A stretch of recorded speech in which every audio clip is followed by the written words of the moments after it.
I'm Emma Whitaker, 31 years old, and 5 minutes before my wedding rehearsal dinner, my sister looked me dead in the eye, placed her hand on her stomach and said, "The doctor's worried about complications." She did it loud enough for the whole room to hear. I knew what she was doing. I also knew something she didn't.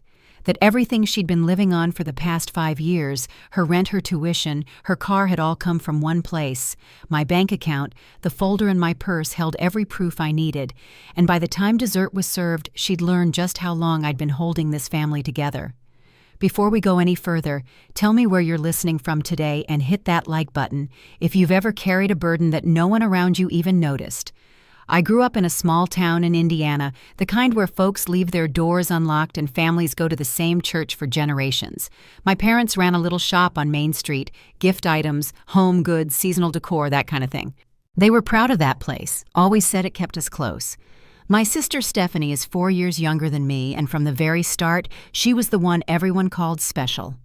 My mom said, I came out serious and responsible, like I already had a job to do. Stephanie, on the other hand, had dimples and a laugh that could melt butter. If she cried, someone always came running. I learned early not to complain about it any time I did. My mother would sigh and say, "Emma, you're the big sister. You set the tone, so I set it. I did my homework, helped with the dishes, got good grades, joined the yearbook committee, volunteered at church camp, while Stephanie got grounded for sneaking out, then got ungrounded because she meant well. When I earned a scholarship to a top university in Chicago, my parents said they were proud, but they spent most of the day talking about how stressed Stephanie was with her college applications. It became a pattern. I studied computer science and business while working late shifts at the library. Stephanie bounced between community college classes and retail jobs. When I graduated with honors, my parents said, "That's great, honey," and then asked if I could help Stephanie figure out her FAFSA. By the time I turned 28, I was working at a tech company that got bought out for more money than I ever thought I'd see in one place. I stayed quiet about it. I didn't change cars or buy anything flashy. I just paid off my student loans, bought a modest home, and made sure my taxes were in order. That's when I got the call from my mom crying. They were 3 months behind on the mortgage. They hadn't told me things were that bad. I knew my dad wouldn't accept help if he knew it came from me, so I set up a trust with a fake donor name and arranged for the loan to be refinanced after that. It got easier to keep going. I used the same method to set up a scholarship that covered Stephanie's tuition and living expenses. She thought it was an alumni gift from my old university. My parents thought they'd qualified for some state program. I watched them smile again, and for a little while it felt worth it. But while I worked 60-hour weeks building stability, they lived like the money would never run out. My mom started talking about new curtains. My dad replaced the car. Stephanie moved into a fancy apartment and took fewer classes. Each semester, I didn't say anything. I just kept the payments flowing, hoping maybe they'd find their footing. Then Mark came into my life. He was kind, measured, didn't talk too much, but always listened. When he did speak, it was with intention. He owned his own architectural firm and loved old buildings and slow walks in the fall. When I introduced him to my family, Stephanie was polite, but I could see it. Her eyes didn't leave him for long, and at Thanksgiving she laughed a little louder than usual and found ways to touch his arm during stories Mark didn't notice. He just said, "Your sister seems fun." I nodded. I didn't want to start something by the time he proposed. I'd made my peace with it. I chose her as maid of honor because despite everything, she was still my sister. She seemed excited, said she wanted to help with planning, but then appointments started getting missed, vendor emails disappeared, and more than once I found myself cleaning up mistakes she claimed not to remember making. It all came to a head one night when I noticed odd transactions in her account. I'd been monitoring the scholarship fund. Technically, I had access as the provider, but what I found had nothing to do with school. There were medical supply purchases, clinic visits, and a lot of internet searches. Things like how to fake a pregnancy and symptoms. To say, at 8 weeks, I stared at the screen for a long time, not because I didn't believe it, but because deep down I already had. I didn't know what she was planning exactly, not yet, but I knew whatever it was, it would happen soon, and I'd be ready for it. The florist looked puzzled when I walked in. She said the appointment had been moved to next week. I pulled out my phone, double-checked the date and time I had written down, and asked who had rescheduled. She hesitated, then said someone named Stephanie had called to change it. I smiled politely and thanked her, but inside something shifted. That wasn't an accident. The following week, the venue called in a panic. Our deposit hadn't come through, and the date was about to be released. I remembered handing the check to Stephanie days earlier. She said she'd drop it off since the venue was near her place. I checked my account. The check had been cashed, but not by the venue. Stephanie had deposited it into her own account. When I asked her about it, she laughed it off. It was just a timing thing, she said. I meant to pay them right away, but something came up with my car. I'll transfer the money tomorrow. I let it go. I told myself she got overwhelmed or maybe she just made a mistake. But that same night, while I was trying to reorganize vendor invoices, I noticed more irregularities. Emails were missing. Messages I knew I had sent were gone from the shared planning folder. Stephanie had access to everything. And it wasn't just carelessness anymore, it was deliberate. Mark's brother James pulled me aside at our engagement party. He looked uncomfortable, like he'd been holding something in. "I'm not trying to cause trouble," he said. "But I think you should know Stephanie's been messaging Mark. A lot. She keeps asking to meet for coffee, says it's about wedding surprises. But she's being kind of flirty." Later that night, I showed Mark the messages. He looked embarrassed, scrolled through them quietly, and finally said, "I thought she was just being friendly." I didn't want to make a big deal out of it. I nodded. I didn't blame him, but I knew better. When I confronted Stephanie, she burst into tears almost immediately. Said she was just looking out for me, trying to see if Mark had any weak spots.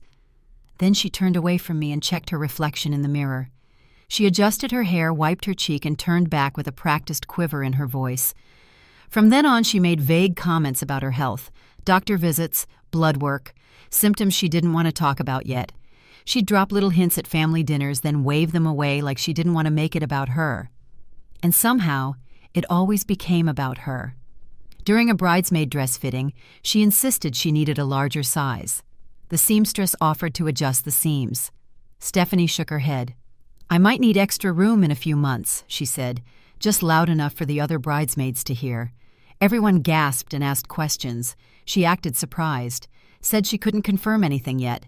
It might be too early, but her eyes kept flicking over to me, watching for my reaction. I didn't say anything. I didn't even tell Mark. I just watched. And then a week later, while helping my parents clear out their attic, I found her journal. It was tucked behind a stack of old board games. The moment I opened it and saw my name, our names, I knew I shouldn't read it, but I did. She wrote about my job, my relationship, my success, said I always got everything, that it wasn't fair, and that this wedding was just another reminder of how she'd fallen behind. But she had a plan. By the time I'm done, one entry read, "No one will be talking about Emma's big day. They'll all be talking about me." I closed the journal and set it back exactly where I found it. From that moment on, I started watching her more closely. I checked the accounts tied to the scholarship fund. I saw medical supply purchases, clinic visits, a clinic name that didn't match her insurance. I found a string of online searches, "How to fake a pregnancy," complications to say an early trimester, and pregnancy letterhead generator. The pieces began to form a picture. She wasn't just trying to disrupt my wedding planning, she was preparing to steal the entire day. The rehearsal dinner was held at a restaurant overlooking the city. 40 guests, candlelight, wine glasses, polished silverware, everyone buzzing with excitement. Except me. Stephanie wore a fitted dress and kept one hand resting on her stomach. She whispered with a friend who wasn't part of the bridal party, stepped away to take calls, and looked back at the room like she was scanning a stage. I stayed quiet. I stayed close. When she finally stepped away to the restroom, she left her phone on the table unlocked. I waited a beat, then picked it up. Her last open message was from someone named Jess. "The fake report is perfect," it said. Doctor's letterhead and everything. Stephanie had replied, "Announcement tonight. Then I'll fake complications at the ceremony. It'll ruin her day. Just wait." I scrolled through the photos. There were PDFs with clinic headers, ultrasound images from stock photo sites, and a plan to have a miscarriage just after our honeymoon. She wanted to time it so that all the family attention shifted right back to her. I took screenshots, saved them to my phone, then returned hers exactly as it had been. Dinner began. The room glowed with quiet laughter and soft clinking of glasses. My father stood to make a toast. That's when Stephanie pressed her hand to her stomach and interrupted. I wasn't going to say anything she said loud enough for the entire room to hear. But the doctor said I need to rest. There's been some complications. I just didn't want to miss Emma's big day. Gasps, concerned murmurs. My mother was at her side in a second. Mark looked over at me, confused. "Did you know she was pregnant?" he whispered. I stood up slowly, picked up my glass. The room went quiet again. "Stephanie," I said calmly, "would you like to tell everyone the truth, or should I—" She froze. Everyone turned toward us. She laughed nervously. "Emma, don't do this." I nodded. "Right. It's not about me. Remember, I held up my phone. According to your messages with Jess, there is no pregnancy. Just a very detailed plan to hijack this weekend." Gasps again. Chairs shifted. Stephanie's eyes narrowed. "You went through my phone. That's a new low." I stepped closer to the table. "Do you want to talk about new lows? Or should we talk about how you paid for that dress with scholarship funds I arranged? How you've lived in a luxury apartment on a part-time wage? How the car you drive and the bills you ignore are all tied back to me?" I reached into my purse and placed a folder on the table. Bank records, lease agreements, tuition logs. My parents sat frozen. Mark said nothing. Stephanie opened her mouth but didn't speak. I looked around the room, then set my glass down gently. "We'll still have the wedding tomorrow," I said, assuming nothing else unexpected happens. And with that, I turned and walked out. I didn't go home right away after the dinner. I drove for almost an hour past familiar neighborhoods' gas stations I hadn't noticed in years, strip malls lit with fluorescent signs. The phone buzzed constantly in the passenger seat. Texts from my mother, missed calls from my dad, 2 from Stephanie. I didn't read them. Not yet. Mark finally broke through with a short message. "I'm at your place whenever you're ready to talk. No pressure. I love you." That was all it took. I turned the car around and headed home. He was sitting on the porch swing with a blanket over his lap and 2 glasses of wine on the table beside him. He didn't ask anything when I sat down, just slipped his arm around me and waited. The silence stretched between us, not awkward, just still. "I should have told you," I said after a while. "About the money. About all of it." "Yes," he said softly. "But I get why you didn't. I've seen how they treat you. You've been holding it all together, trying to help without changing how they see you." I didn't respond right away. I let the quiet wrap around us again. "What happens now?" I finally asked. "That's up to you," he said. "But if you're still willing, I'd like to marry you tomorrow." I nodded. "That's the only thing I'm still sure about." We stayed there for a long time, just breathing. Then the phone rang again. This time I picked up. My father's voice was flat. "We need to talk," he said. "Everyone's at the house, including Stephanie." The next morning, I walked into the same living room where we'd taken Christmas photos and birthday videos for most of my life. It didn't feel warm anymore. My mother sat stiff on the edge of the sofa, eyes red. My father stood near the fireplace. Stephanie was curled into the corner of a chair, arms wrapped around her knees. "Explain everything," my father said, "from the beginning." So I did. I told them about the company buyout, the money I'd made, and how I discovered they were behind on their mortgage. I described how I'd used legal trusts and scholarship funds to funnel support without them knowing. I listed every bill I'd covered, health insurance, credit card debt, car payments, and every check I'd quietly written behind the scenes. My mother stared down at her hands. My father didn't say anything. Finally, she asked, "Why didn't you just tell us?" "Would you have taken the help if you knew it came from me?" I asked. "Would it have changed how you treated me compared to Stephanie? Or would I have just become your bank account?" My father shifted his weight. "We don't favor Dad, please," I said, keeping my voice even. All through childhood I heard, "Why can't you be more like Stephanie?" when it came to being more sociable. But never once did anyone ask why Stephanie couldn't be more like me when it came to showing up doing the work. Nobody spoke. Then Stephanie stood and walked to the center of the room. Her arms hung at her sides. "Emma's right," she said. "About the pregnancy. I faked it. I was going to make a scene at the ceremony." My mother gasped. My father closed his eyes. "That's not all," she continued. "I also messaged Mark's ex and asked her to object at the wedding. And I've been trying to get his attention since they got engaged." "Stephanie, how could you?" my mother said barely above a whisper. Because I was jealous, she said. I've always been jealous of Emma. Everyone thinks I was the favorite, but that just meant nobody expected anything from me. Emma had perfect grades, the good job, the fiancé. I'm 27, working part-time retail, and now I find out I've only managed that because she's been secretly paying for everything. I looked at her standing there with her shoulders pulled back like she was bracing for something, and for the first time I saw it. Not just the jealousy, but the shame underneath it. My father sat down heavily. We've failed you both, he said. Emma, we pushed too much onto you. Stephanie, we didn't give you the guidance you needed. My mother wiped her eyes. What now, Emma? Will you keep helping us? There it was, the fear I'd always suspected, that my value to them had become tied to the support I offered, not the person I was. Before I could answer, Mark spoke. He was standing in the doorway, quiet until now. I think that's the wrong question, he said.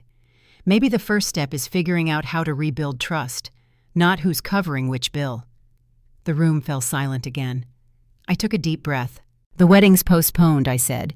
Mark and I will decide later what we want to do. Then I looked directly at my parents, and the financial support stops today. All of it. My father opened his mouth to protest. You have 2 months of payments left in the account, I said. That's enough time to figure things out. Stephanie, your lease is covered through the end of the month. My mother looked stricken. You can't just... I can, I said. And I am. Not to punish you, but because this isn't healthy. I've created a system where nobody grows, and I can't keep doing it.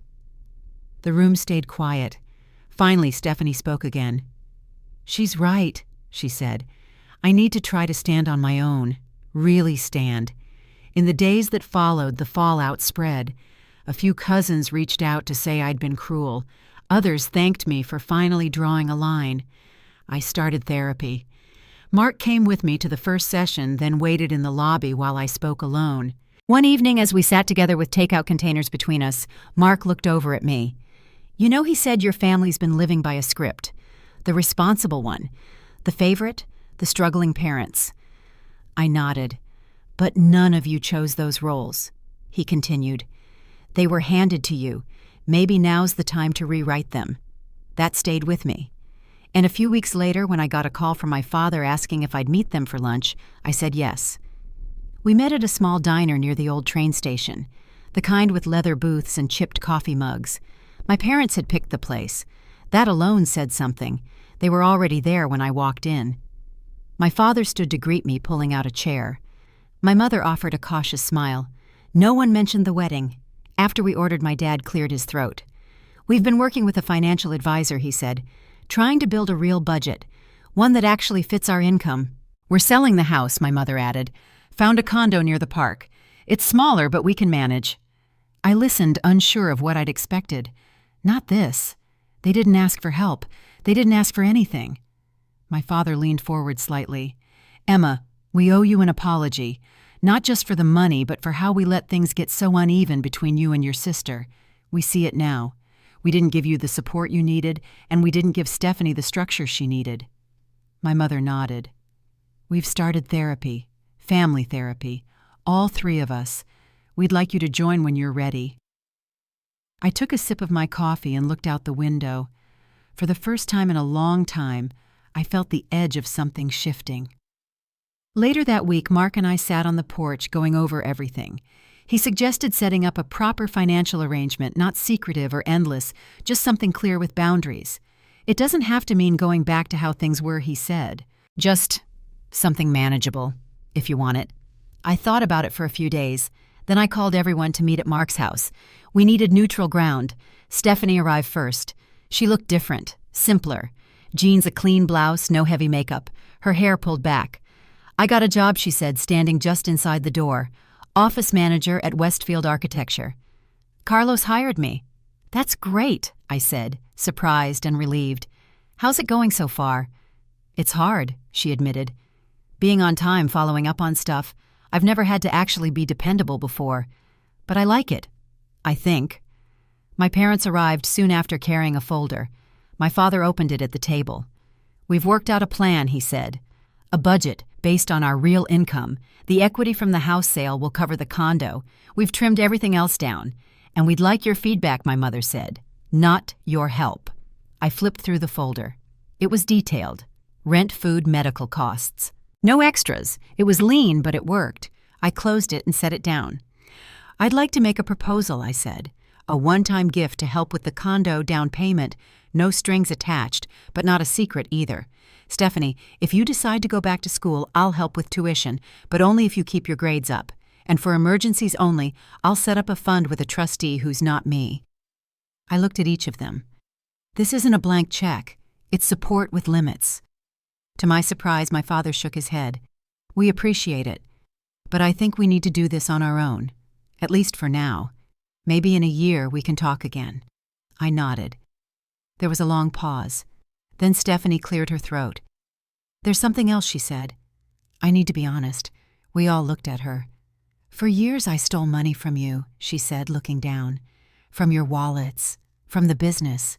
I'd take cash. I always told myself it wasn't stealing because, I don't know, I thought it was owed to me. That's how messed up my thinking was. The room went still. All that time I'd been trying to quietly hold everyone up, and she'd been quietly taking more. But I didn't say anything. Not yet. After the meeting, Stephanie asked if we could take a walk. There was a little park behind the house, just a trail and a pond. I hit bottom last week, she said as we sat on a bench. Down to my last $20. I went to pawn Mom's bracelet, the one Grandma left her. Did you sell it? She shook her head. I couldn't go through with it. I walked out, spent the whole day applying for jobs instead. We sat in silence for a bit. Ducks floated past in the pond, their reflections rippling in the water. I never wanted to hurt you, she said. I just wanted to be like you, not rich, just secure, confident, like you always know who you are. I looked out at the water. That's what everyone thinks. But I've been scared more times than I can count. I just never let it show. She gave a quiet laugh. And I was always the one who couldn't keep it together. The screw-up. We stayed there for a while, letting the air settle between us. I found your journal, I said gently. That's how I knew. She didn't flinch. Good, she said. I don't think I could have stopped myself otherwise. The sun was starting to dip behind the trees, and the shadows stretched longer across the grass. She reached out and took my hand. I'm sorry, Emma, for all of it. I don't want to be you. I want to be better than I've been. I gave her hand a light squeeze. I'd like to meet that version of you. As we walked back toward the house, the porch light flicked on ahead of us. It was getting darker, but for the first time it felt like we might be heading somewhere brighter. The first eviction notice arrived just over a month after our family meeting. Stephanie texted me a photo of it. No caption, no comment, just the folded pink slip. Her lease was paid through the end of the month, but when she couldn't make the next rent check, the property manager didn't waste any time. The car she drove, technically leased through a chain of payments I'd managed for years, was marked for repossession soon after. I didn't step in. Not this time. Mark kept in touch with my parents more regularly. In a strange twist, he had become the family's unofficial go-between. He updated me after brief conversations over coffee or while helping my father clean out the garage. They're fighting a lot, he said one evening as we folded laundry together. Your mom wants to ask for help. Your dad's refusing. He said it's time they handled things themselves. And Stephanie, I asked, keeping my voice steady. She's applied to 7 jobs this week, full-time ones. That sat with me. Not the number, but the kind of effort it suggested. Real work. Not temporary fixes or short-term cover-ups. 6 weeks after I'd walked out of the rehearsal dinner, my parents asked me to meet for lunch again. This time they picked a small diner near their new condo. The house was on the market, priced just low enough to attract attention quickly. Their furniture was already in storage. My mother looked thinner. My father's gray hair seemed more noticeable. But when they saw me, they smiled. We've been working with someone, my father said once we sat down, a local retirement planner. She helped us build something realistic, not just short-term survival, long-term too. We're learning, my mother added. We should have done it earlier. They didn't apologize again. They didn't need to.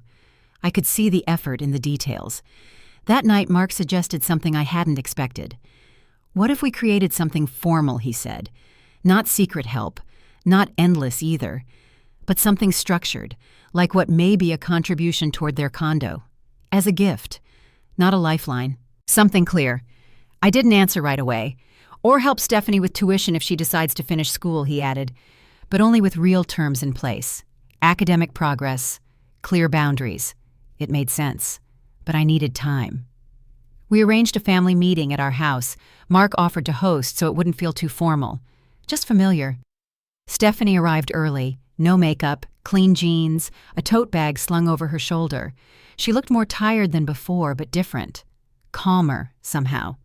"I've been promoted," she said while setting her bag down. "Still with Westfield. Carlos says I'm a fast learner."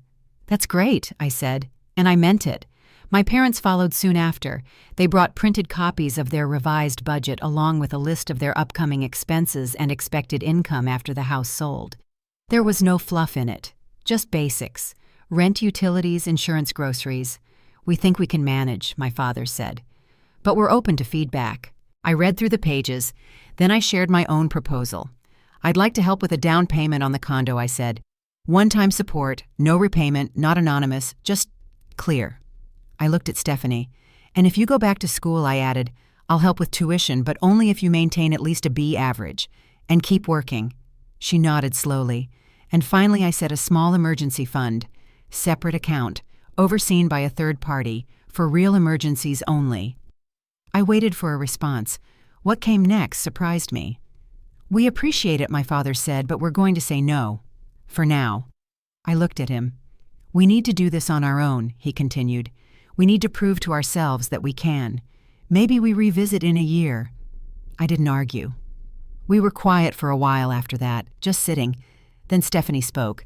"I used to take cash from you," she said, looking at our parents. "From the drawer, from the business register. I told myself it wasn't stealing because you owed me, but it was." My father looked down. My mother reached for his hand. "I'm sorry," Stephanie said. "I didn't realize how far I'd sunk until I was standing in that pawn shop with Mom's bracelet in my hand.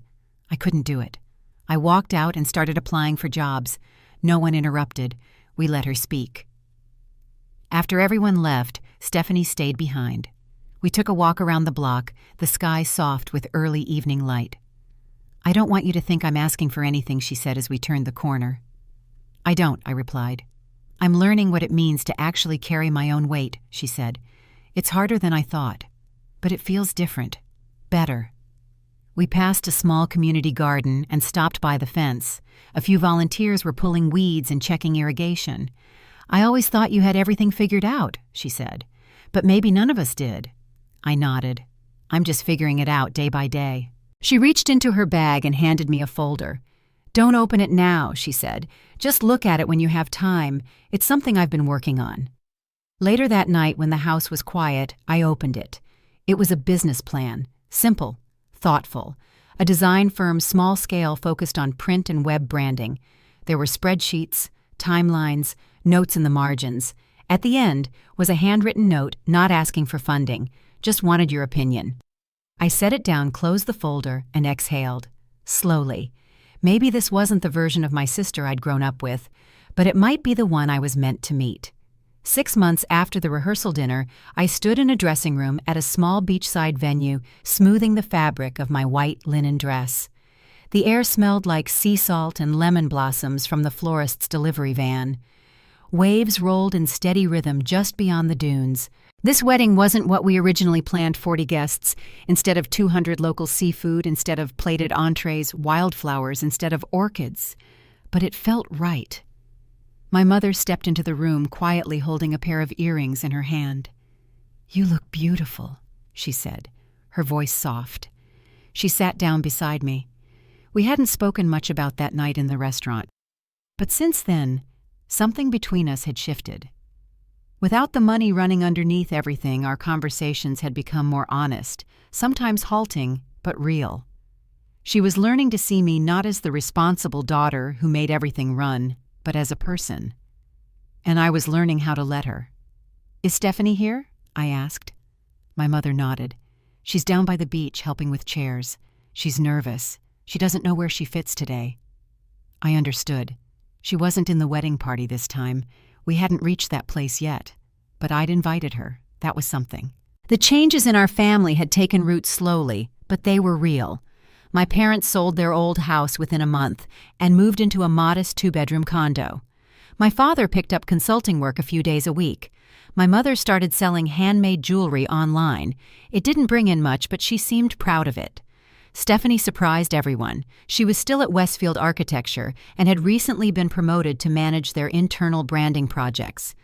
She took evening classes to finish her business degree. She lived with a roommate in a small apartment near the bus line. The car she drove was used, bought with her own savings. She paid her rent on time. Her credit score was slowly climbing. Family therapy had been bumpy at first. A few sessions ended in silence. Others ended in tears. But we kept going. Each time we unpacked a little more why my mother avoided money talk, how my father repeated patterns he never meant to. Somewhere along the way, we stopped talking at each other and started listening. Mark and I drew new lines of our own. We created an education fund for Stephanie tied to her grades and attendance. For my parents, we offered to match contributions to a retirement account, but only if they made regular deposits on their own. It wasn't control. It was structure with room for independence. "It's time," my father said from the doorway. He offered his arm. His posture was more relaxed than it used to be. He no longer carried that tension in his shoulders, like he was bracing for disappointment. As we walked across the sand, I saw the chairs arranged in a crescent facing the water. Mark stood near the shore in a pale gray suit, his eyes fixed on me. Stephanie sat in the second row. Her dress was a soft blue, her hair loose. When our eyes met, she smiled, small, not forced, just a quiet acknowledgement. The ceremony was short. We read our own vows, nothing elaborate, just promises of honesty, patience, and shared work. When Mark said "I do," I felt the tide shift again, in a different way this time. At the restaurant that evening, guests gathered around long tables strung with lights. The room was filled with laughter, the clink of glasses, and the sound of waves just outside. Stephanie approached me near the back where I was taking a moment alone. "Congratulations," she said, her hands clasped in front of her. Everything was beautiful. "Thanks for coming," I said. "It means a lot." She hesitated, then held out an envelope. "Not a gift exactly, just something I've been working on." Inside was the business plan she'd shown me weeks before, but expanded.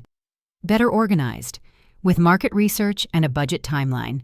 A proposal for a graphic design startup she wanted to launch after finishing her degree. "I'm not asking for funding," she added quickly. "I just wanted your thoughts, as someone who's done it." I looked at her and nodded. "Let's get coffee next week. I'd love to go over it with you." Her face lit up in a way I hadn't seen in years. Not performance, not comparison, just pride. Later during the toasts, Stephanie stood. No one had asked her to speak. Mark gave my hand a light squeeze under the table as she walked to the front. "I'm not in the wedding party," she began, glancing at me. "And there are good reasons for that. But I'd like to say something." She paused. The room quieted. "Emma has always been my benchmark, the person I measured myself against. I used to think her success took something from me, that her light dimmed mine. But I've learned that's not how light works. Her strength showed me what I was missing in myself." She turned toward Mark. "Thank you for loving her the way she deserves, and thank you both for giving me the chance to see what healthy love looks like." She raised her glass. "To Emma and Mark, may your honesty be the foundation of everything you build." Afterward, my father joined me by the window. "I have a confession," he said, keeping his voice low. "I knew about the support before the dinner, not the details, but I suspected. Things got better too fast. Why didn't you say anything?" He looked down at his hands. "Because I didn't want to face what it meant, that we'd failed, that we'd leaned on you without even asking." I nodded. "We're figuring it out now." He placed a hand on my shoulder. "Yes, we are." The next morning, Mark and I packed for our honeymoon. Nothing fancy, just a quiet week in the Caribbean. On the balcony one night, he asked, "Do you think we'll be different with our kids?" "I hope so," I said. "We'll make mistakes.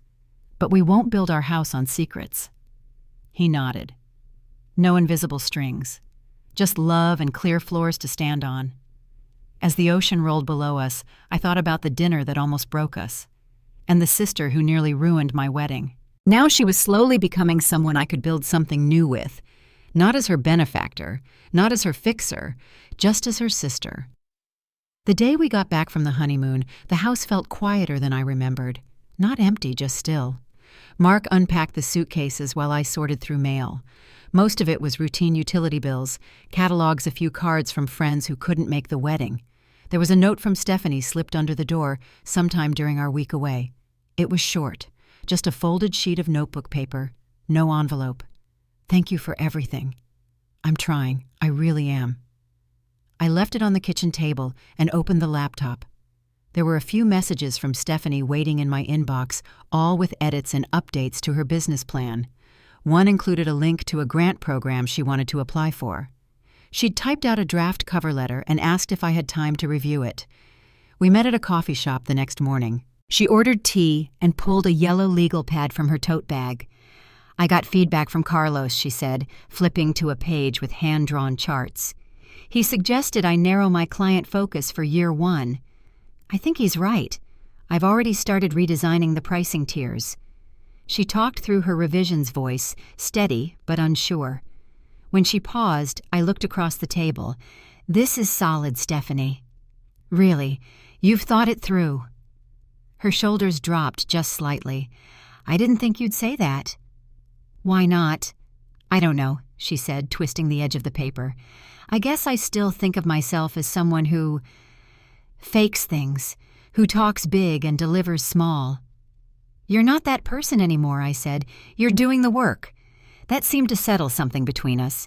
She nodded, tucked the papers back into her folder, and smiled. It wasn't wide or dramatic, just quiet, confident. Over the next few months, we started meeting regularly. Sometimes we reviewed her business model. Other times we just sat with coffee and talked about nothing important. Recipes, weekend errands, funny things we saw online. The old tension faded, replaced by something that felt new. She sent in her grant application and received a reply 2 weeks later.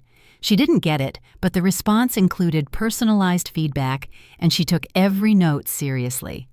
Next round, she said, placing the letter in a binder. I'll be ready. By then, my parents had settled fully into their condo. They kept their expenses lean.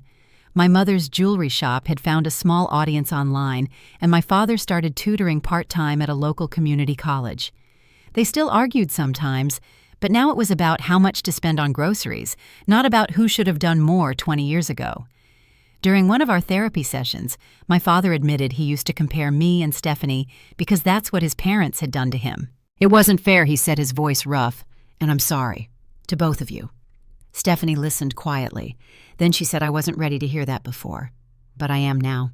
Later that evening, after the session ended, Mark and I sat in the backyard watching the porch light flicker. He turned toward me and said, "You know, this isn't the life we expected, but maybe it's the one that makes the most sense. What do you mean you didn't just rebuild your family? You rebuilt yourself too. This version of Emma doesn't carry everyone. She walks alongside them." I thought about that for a long time. He wasn't wrong. The next weekend, Stephanie invited us to a small presentation she was giving for a local entrepreneurship group. She stood in front of a whiteboard with her laptop balanced on a stack of old books. Her voice wavered at first, but then settled. She spoke about building something sustainable, about learning how to fail forward, about asking for feedback without shame. Mark leaned over during her Q&A. "She's come a long way." "She has," I whispered back. "We all have." After her talk, a woman approached me near the refreshments table. She introduced herself as one of Stephanie's instructors and said, "She mentioned you helped her through a rough patch. I just wanted to say you gave her a real chance." I didn't say much in response. I didn't need to. On the drive home, Stephanie called. "You coming next week for what Carlos and I are hosting a little mixer? Just a few folks from work. He says it's time I learned how to pitch myself socially." "I'll be there," I said. Before she hung up, she added, "Thanks again, Em. Not for the money, for staying." I didn't reply right away. I just listened to the click of the line ending. Stephanie hadn't always told the truth, neither had I. But now, for the first time, it felt like we were both finally speaking plainly, as equals, as women still learning but moving forward, not back. We had rewritten something, not just roles, not just boundaries, a family. The seasons changed slowly that year. By the time fall settled in, the air was cool enough for sweaters in the evening and leaves turned golden on the trees outside our window. Life grew quieter, steadier. Mark and I hosted Sunday dinners in our kitchen, the kind where everyone brought a dish and no one left hungry. My parents grew comfortable in their new condo, tending houseplants and swapping stories about their latest projects. There were no more whispered worries about money, just honest conversations about what they could and couldn't do and gratitude for simple things. Stephanie kept moving forward. Her business plan became a small side gig one she ran in the evenings after work. She started tutoring younger students at the community college, helping them build confidence in skills she'd once doubted herself. She and I talked every week, sometimes about work, sometimes about family, sometimes just about how strange it felt to finally breathe easy. There were no secrets left between us, no quiet battles over who owed what or who measured up. We had become sisters again this time as grown women. One afternoon we met at the park where we'd walked months before. She arrived with a coffee for me and a tired smile. "Do you ever wish it had all happened differently?" she asked, watching ducks on the pond. I shook my head. "Not anymore. It took losing so much to see what was worth keeping." She nodded. "I'm grateful, too, for the chance to start over, and for you sticking around, even when you didn't have to." We walked in companionable silence, listening to the wind in the trees and the laughter of children on the playground. Somewhere along the way, the old pain had given way to something stronger. We had faced each other's worst moments and still chose to keep showing up. Mark met us at home that evening, lighting candles on the dinner table and humming quietly to himself. Later, my parents arrived, bringing homemade pie and stories from their week. There was no talk of old wounds or past mistakes. We shared what we had: food, laughter, a handful of memories, and the comfort of knowing we'd found our way back. If there's anything I've learned, it's that real justice in a family doesn't come from money or control, but from telling the truth and allowing each other the space to grow. Sometimes the most painful reckonings are what set us free. Dignity, kindness, and the quiet work of forgiveness can build something stronger than any secret ever could. If my story resonates with you, I hope you'll pause to remember the moments that shaped your own family. Feel free to share your thoughts or your journey in the comments, or simply pass this story along to someone who needs to know they're not alone.